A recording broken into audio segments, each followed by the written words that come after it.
Улсын онцгой комиссийн 18 дугаар тушаалын худалдааны газрын үйл ажиллагаанд тавигдах тусгай нөхцөл шаардлага Орох аймгийн засаг даргын А167 дугаар захирамжийн 1-5 дахь заалтын дагуу мэргэжлийн хяналтын 10 улсын байцаагч Баян-Өндөр сумын багуудын ажлын албатай хамтран үйл ажиллагаа эрхэлдэг хүнсний дэлгүүрүүдэд коронавирусын халдвараас үргэлжлэн сэргийлэх халдвар хамгааллын дэглэмийг хэрэгжилтэд гүйцэтгэлийн хяналт шалгалт хийж байна. Тус үйл ажиллагаатай холбоотойгоор хүнсний дэлгүүрүүдэд заавар зөвлөмж өгч түүнээс хойш удаа дараа журам мөрдөггүй тохиолдолд тухайн хүнсний дэлгүүрүүдийн үйл ажиллагаа түр зогсоох хүртэл арга хэмжээ авч байна. Эхний ээлжинд бол мэргэжлийн хэлтийн газраас энэ хүмүүстээ зөвлөмж өгсөн. Ийм холбоотой журмын дагуу ингэж ажиллана та гэдгээд зааварчилгаа өгөөд дараад нь дахиад гүйцэтгэлийн шалгалт хийсэн. Гүйцэтгэлийн шалгалтанд дахиад зөвлөмж өгөөд явсан байгаа. Одоо ингээ 3 дахь удаага шалгуулж байна гэсэн үг. Энэ аж ахуйн нэгж маань.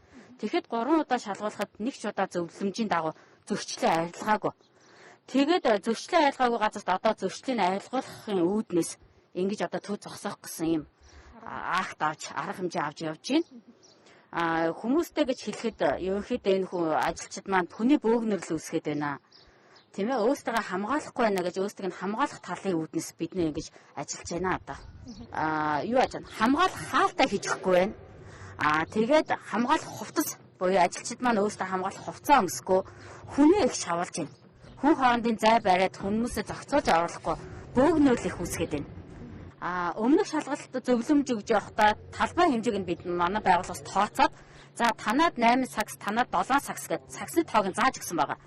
Тэгээд тэр саксныхын тоогоо хөндөө үйлчлэнэ. Нэг удаа үйлчлэхдээ саксныхын тоогоо үйлчлээд саксаа тавьсныхын дараа дараагийн хүн нөгөө саксыг авч явж байх жишээтэй. Саксаа авахдаа тэгтээ нөгөө тэр дунд нь бас саксныхын бариулыг ариутгах хэрэгтэй байхгүй юу? Тэгэхээр ковид хөтч маань ямар зорилготой вэ?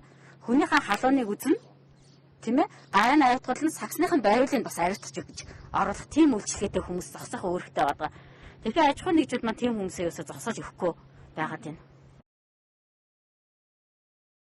4-р сарын 12-ны байдлаар мэргэжлийн хяналтын улсын байцаагч нар нийт 135 хүнсний дэлгүүрүүдэд хяналт шалгалт хийсэн байна. Тус шалгалтаар нийт 332 зөрчлийг илрүүлж, ажлын байран дээр нь 40% буюу 130 зөрчлийг арилгуулж, үлдсэн 192 зөрчлийг 1 хоногийн хугацаатай арилгуулсан байхаар үүргэжүүлэн мэргэжил арга зүйн зөвлөгөө өгч ажилласан байна. Шалгалтаар хүнсний дэлгүүрүүдэд саксны үйлчилгээ, заалтанд орох гарах урсгалыг зохион байгуулах, халдвар хамгааллын дэглэмт хяналт тавих ажилтныг томилоогүй байх, худалдагчийн хөдөлмөр хамгааллын хувцас, амны хаалт, нэг удаагийн бээлийн өмсөөгүй байх зэрэг зөрчлүүд дийлэн хувийг эдэлж байна.